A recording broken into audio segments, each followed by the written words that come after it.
लोकप्रिय उम्मीदवार श्रीमान सीआर चौधरी जी, श्री यूनुस खान जी, श्री जडेन्द्र सिंह जी, श्री अजय सिंह जी, श्री हरीश कुमावत जी, श्री राजकुमार वीणवा जी, श्री हबीबुर रहमान जी, श्री मनोहर सिंह, श्री मान सिंह, श्री सुखराम नेतरिया जी, श्री श्रीराम भिंकर जी, श्रीमती मंजू भागमार जी, श्री विजय सिंह जी, श्री खेमाराम जी, श्रीमती बिंदु चौधरी जी, मंच पर विराजमान सभी वरिष्ठ महानुभाव और ऐसी भयंकर गर्मी में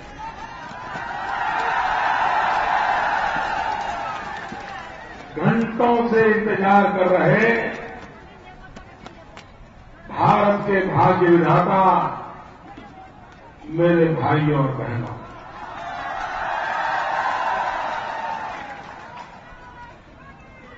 वैसे पहले यहां आने का समय अलग था, लेकिन पार्टी के मैनिफेस्टो का एक कार्यक्रम आज दिल्ली में होने के कारण समय परिवर्तन करना पड़ा।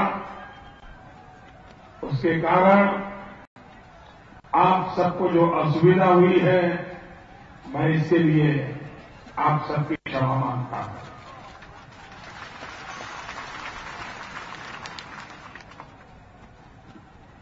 मैं आज राज्य विधानसभा के चुनाव के बाद पहली बार राजस्थान की जनता के सामने रूबरू हो रहा हूं।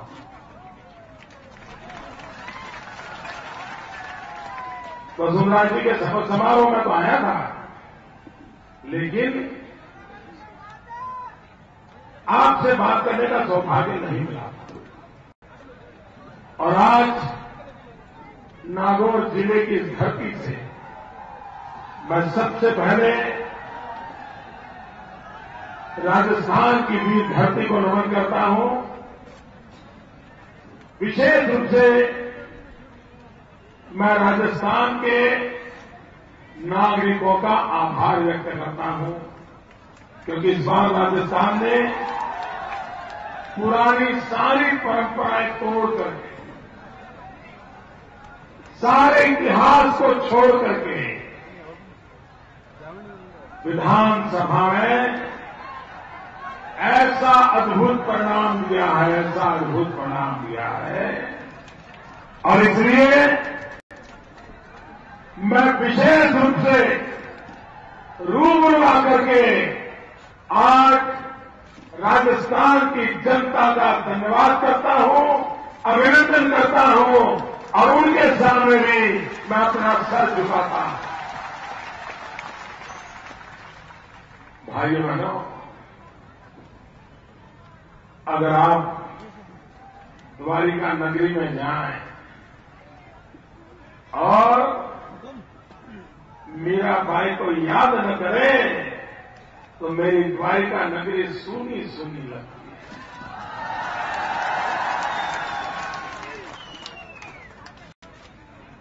हमारा आपसे वो नाता है। मेरा भाई जन्म तो इस धरती पे लिया, लेकिन जीवन मेरे गुजरात में खपा दिया। वो मेरा भाई की भक्ति और त्याग और बलिदान के अधिष्ठान पर खड़ी हुई धरती। भाइयों बहनों, ऐसी इस भूमि को मैं नमन करता हूं। इस देश में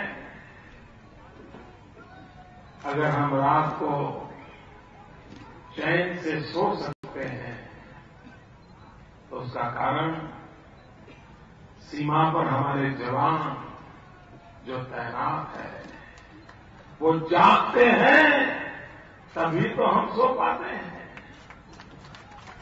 और यही तो जीना है। जहां का शायद कोई गांव, कोई मोहल्ला ऐसा नहीं होगा जहां का जवान भारत की सेना में हिंदुस्तान की रक्षा का काम न करता है। लेकिन भाइयों बहनों, भारत के प्रधानमंत्री थे लाल बहादुर शास्त्री। लाल बहादुर शास्त्री कहते थे, जय जवान जय किसान।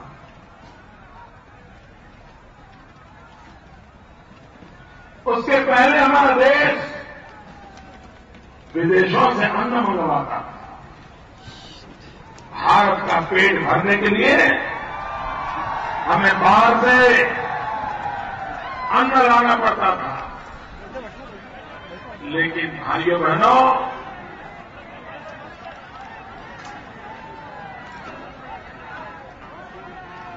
ये बाहर से आए हुए मीडिया के जगह के लिए ये नया होगा। यहां की जिंदगी में रोज का है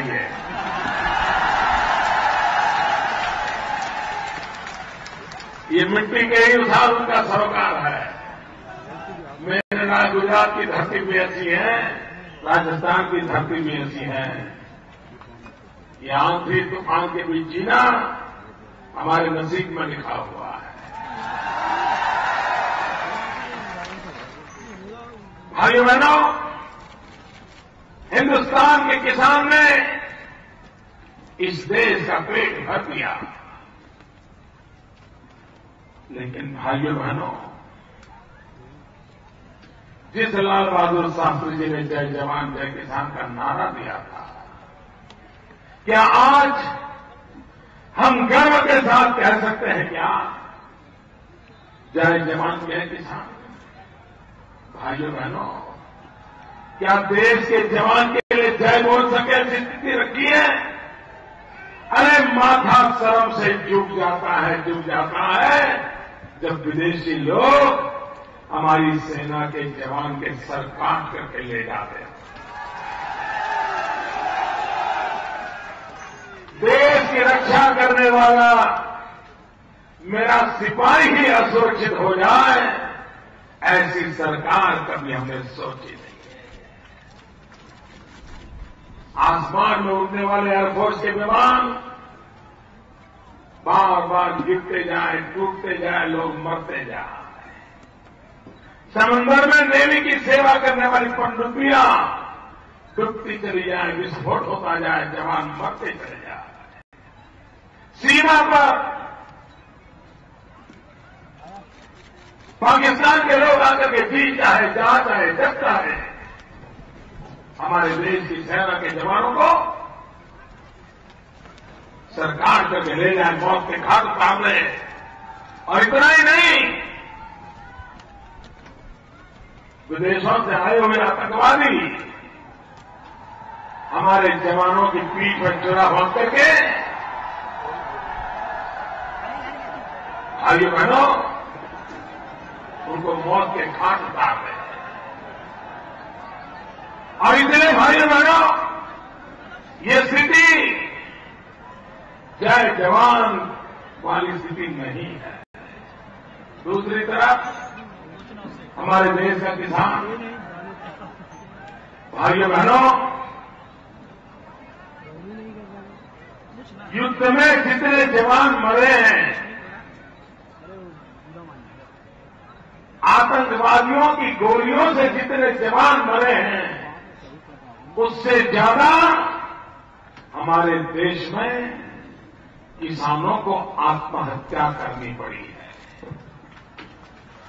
जिस देश में लाखों की तादाद में किसानों की आत्महत्या हुई हो, उस देश में हम किस मुंह से जय किसान बोल पाएंगे?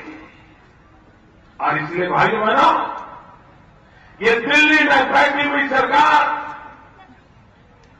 उसके लिए अब जय जवान जय किसान ये नारा नहीं है। ये वर्तमान दिल्ली की सारा सरकार का तो एक ही नारा है, मर जवान मर किसान। कहां गए वो दिन जब जय जवान जय किसान सीना ऊंचा करने के लिए प्रेरणा देते थे। और कहां ये पूरे दिन आ गए कि जहां मर किसान मर जवान ये चारों तरफ नजर आता है। भाइयों बहनों, जिस देश में किसान का सम्मान न हो, जिस देश में किसान के जीवन की इज्जत न हो, जिस देश में किसान को जीने का अवसर न हो, वो देश कभी भविष्य में जी नहीं सकता। और इसलिए भाइयों बहनों, अगर देश को बचाना है तो किसान को बचाना होगा, देश को बचाना है तो जवान को बचाना होगा, और देश को आगे बढ़ाना है तो गांव को बचाना होगा, गांव को बढ़ाना है। भाइयों बहनों, हम राजस्थान में और गुजरात में सदियों से एक बात सुनते आ रहे हैं। कहीं पर बावड़ी देखी, पानी का कुआं देखा, तो हर कोई कहेगा ये लाखा मणझारा ने बनाया है। लाखा मणझारा ही बोलते हैं ना, ये लाखा मणझारा ने बनाया है। भाइयों बहनों, हमारे गुजरात और राजस्थान में पानी का मूल्य इतना है क्योंकि वो हमारा जीवन है। कोई एक लोटा भर पानी भी दे देना तो जीवन भर हम उसका उपकार नहीं भूलते हैं। ये पानी का महत्व है, हम लोगों को पानी का महत्व समझ है। पानी के बिना जिंदगी कैसी होती है वो हम रेगिस्तान में रहने वाले लोगों को भली भांति पता होता है। और इस दर्द को वसुंधरा जी भली भांति जानती है। और तभी तो वसुंधरा जी ने जैसे लाखा मणखारा काम करता था, वैसे वसुंधरा जी जब पिछली सरकार चलाती थी तो उन्होंने नागौर जिले को पीने का पानी पहुंचाने के लिए बीड़ा उठाया था। वो पानी मिला क्या आपको? जरा बताओ तो मिला क्या? इस पानी को किसने रोका? ये पानी किसने रोका? ये पाप किसने किया? भाइयों बहनों, जिन्होंने आपका पानी छीन लिया है ना, उनको एक चुनाव में नहीं 7 पीढ़ी तक सजा करते रहना चाहिए। 7 पीढ़ी।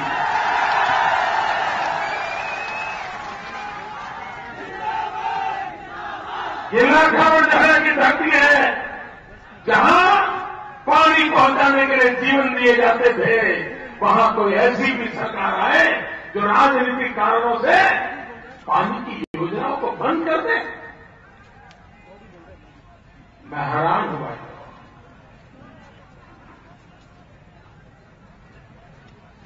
देश ऐसे नहीं चलता है।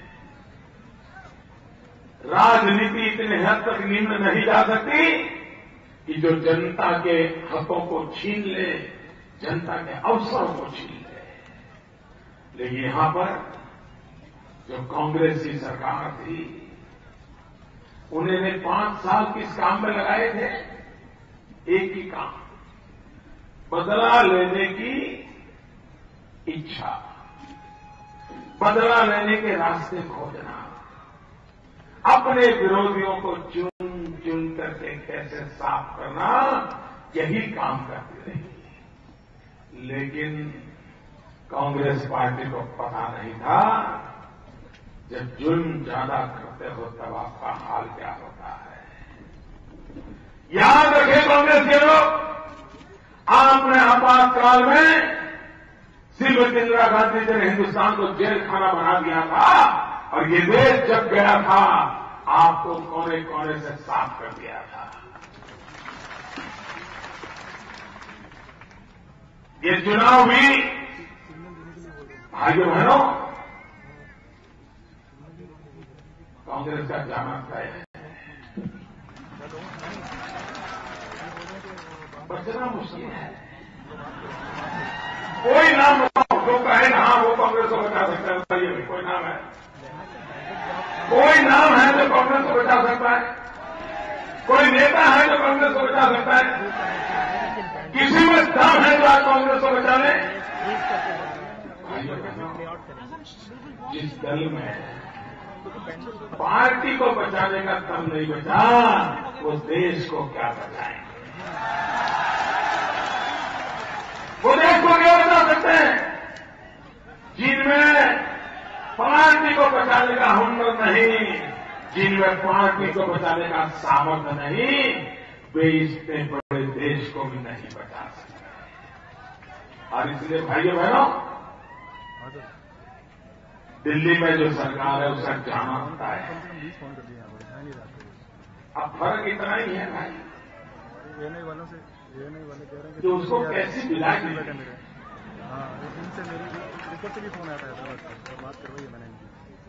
विदाई कैसी देनी है तय करो। भाइयों बहनों, इस कांग्रेस पार्टी को इस बार ऐसी विदाई दो, ऐसी विदाई दो ताकि हिंदुस्तान को आने वाली 7 पीढ़ी तक ऐसे बुरे दिन देखने की नौबत ना आए। आप मुझे बताइए मेरे भाई बहन, जरा जवाब देंगे मैं पूछूं क्या? बराबर ताकत से देंगे? आप मुझे कहिए, आपके दादा दादी को, माता पिता को जैसी जिंदगी गुजारनी पड़ी, क्या आप वैसी जिंदगी गुजारना चाहते हो? जो मुसीबतें उन्होंने झेली, आप झेलना चाहते हो? जिन संकटों से वो गुजरे, आप गुजरना चाहते हो? भाइयों बहनों, आप बदलाव चाहते हो नहीं चाहते हो? दिल्ली में परिवर्तन चाहते हो नहीं चाहते हो? स्थितियों में बदलाव चाहते हो नहीं बात चाहते हो? आपके जीवन में सुधार हो ये चाहते हो नहीं चाहते हो? भाइयों बहनों, अटल बिहारी वाजपेयी की सरकार गई, 2004 से मैडम सोनिया जी का राज चल रहा है, शहजादी जी मजा ले रहे हैं। करना कुछ नहीं, जिम्मेवारी बिल्कुल नहीं। और शहजादी जी तो ऐसे भाषण करते हैं जैसे वो मंगल के ग्रह पर से आए हैं। न उनका सरकार से वो सरोकार नहीं था, न दिल्ली के सरोकार था, न कांग्रेस से सरोकार था, कुछ नहीं। अभी मैडम ने कहा कि भाजपा वाले जहर की खेती करते हैं। यही राजस्थान में जयपुर में जब शाहजादे जी का ध्वजारोहण हुआ था, अशोक गहलोत जी बुगल बजा रहे थे, पूरी कांग्रेस पार्टी ढोल पीट रही थी, नाचने वाले नाच रहे थे, गाने वाले गा रहे थे। उस दिन शहजादे जी ने भाषण दिया था। आज सुबह जल्दी जल्दी उठ करके मैं मेरी मां मम्मी के कमरे में गया था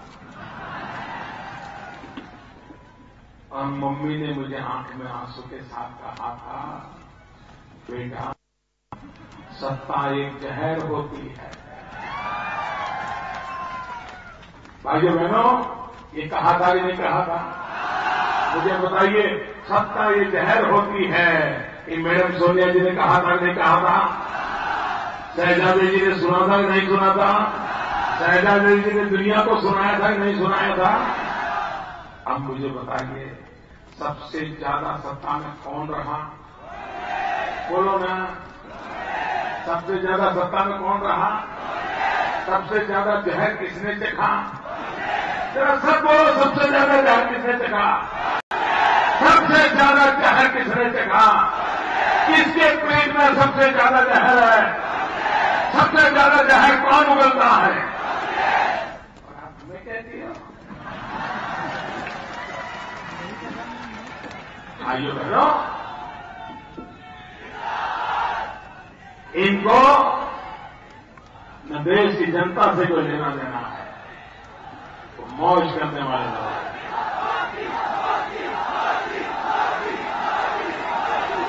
भाइयों बहनों, अगर इस बार मैडम सोनिया जी या शाहजादे जी राजस्थान की धरती पर आए तो उनसे जवाब मांगो कि 10 साल आपने दिल्ली में क्या किया। जवाब दो, आपकी जिंदगी में कोई सुधार आया क्या? आपके जीवन में कोई बदलाव आया? महंगाई का वादा किया था, क्या किया? रोजगार का वादा किया था, क्या किया? गांव गांव बिजली पहुंचाने का वादा किया था, क्या किया? भाइयों बहनों, एक भी वादा 10 साल में पूरा नहीं किया और फिर नया धोखा पत्र लेकर के आ जाते हैं। और इसलिए भाइयों बहनों, मैं आपसे अनुरोध करने आया हूं, मैं आपसे प्रार्थना करने आया हूं कि आप इस बार दिल्ली में मजबूत सरकार बनाइए। अगर राजस्थान की 25 की 25 सीटें हैं, अगर आप 25 के 25 कमल हमें भेजेंगे भाइयों बहनों, तभी तो जाके दिल्ली में मजबूत सरकार बनेगी। आप मुझे बताइए, आपको दिल्ली में ढीली ढाली सरकार चाहिए कि मजबूत चाहिए? दम वाली सरकार चाहिए, दमा वाली सरकार चाहिए? भाइयों बहनों, अब देश को दमा वाली सरकार नहीं चाहिए, देश को दम वाली सरकार चाहिए। और इसलिए भाइयों बहनों, 300 से ज्यादा सीटों के साथ 300 से ज्यादा कमल दिल्ली पहुंचा करके अब देश एक मजबूत सरकार दिल्ली में बनाए। और सरकार मजबूत बनती है ना, सरकार जब मजबूत बनती है भैया, तो अड़ोस के पड़ोस के भी समझ जाते हैं, अड़ोस पड़ोस वाले भी बराबर लाइन में आ जाते हैं। और इसलिए भाइयों बहनों, भारत का भाग्य बदलने के लिए 17 और 24 राजस्थान में 2 दिन चुनाव है। 17 को 20 सीट पर है, 24 को 5 सीट पर है। गर्मी बढ़ती जाएगी, झूठ फैलाने वाले आते जाएंगे, भ्रमित करने वालों की कोई कमी नहीं होगी। भाइयों बहनों, अभी इन्होंने गहलोत जी को तो राजस्थान से निकाल दिया, मेरे गुजरात भेजा है।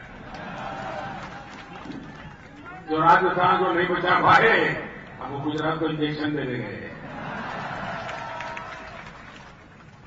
यार वो उनका अंदरूनी मामला है, कौन किसको रखे कौन न रखे। लेकिन भाइयों बहनों, कितनी ही गर्मी क्यों न हो, वैकेशन में घूमने घामने के कितने ही कार्यक्रम क्यों न बनाए हो, लेकिन इस देश का भविष्य तय करने के लिए, दिल्ली में मजबूत सरकार बनाने के लिए कमल पर निशान लगा करके, बटन दबा करके भारतीय जनता पार्टी को मिलेगा। भाइयों बहनों, आपके दिमाग में कमल हो, आपकी जुबान पे कमल हो, आपके दिल में कमल हो, इतने से बात बनती नहीं है। मतदान के दिन वो कमल आपकी उंगली पर भी उतरना चाहिए, बटन दबना चाहिए। और इसलिए मेरे भाइयों बहनों, भारी मतदान करके भारतीय जनता पार्टी को विजय बनाइए। भारत माता की, भारत माता की।